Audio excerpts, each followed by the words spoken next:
një tjetër pyetje që ndoshta është e përafërt edhe me atë të parën. Duket sikur se protesta ka devijuar nga objektivi i saj, pasi nga një protestë kundër qeverisë, kundër ligjit për zonat e mbrojtura është kthyer, tashmë duket sikur se është kthyer pak në ajo që duket përpara parlamentit, në një protestë kundër policisë. Jo, absolutisht. Ka disa element të cilët janë pjesë përbërëse integrale e stabilishmentit, që duan të përfitojnë nga fakti dhe nga qëndresa e protestës.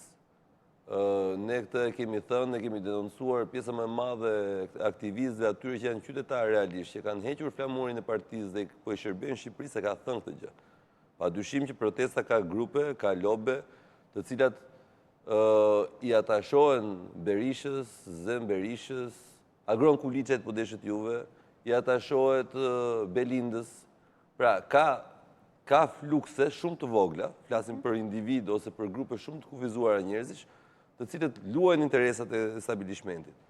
O kjo prapë nuk përbën lajmë. Domthonjë, lajmi dje për shembull mund përbënte se si një nënpunëse e paguar nga taksat e shqiptarëve në kuvendin e Shqipërisë, i turresh nga mbrapa një deputeti që kishte marrë letër në mënyrë, se di domethënë, se atje paguhen shumë njerëz te kuvendi i Shqipërisë.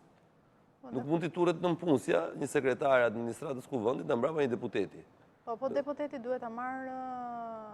Tash unë nuk gjykoj deputetin sepse në optikën time personale unë nuk e vlerësoj fare, domethënë nuk kam ndonjë vlerësim konkret për personin fjalë.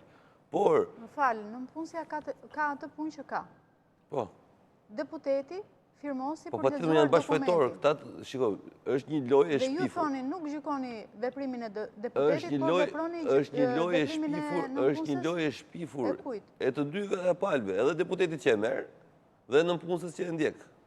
Pra, këta kanë krijuar një model i cili edhe në sytë e publikut, dhe në sytë e kamerave, dhe në sytë e institucioneve shtetërore, të marrësh një dokument zyrtar, të ikësh me vrap, dhe nënpunësi i shtetit të ndjekin në mbrapa, ndërkohë që paguhen 20 nënpunës tjerë për të garantuar sigurinë e tjerë.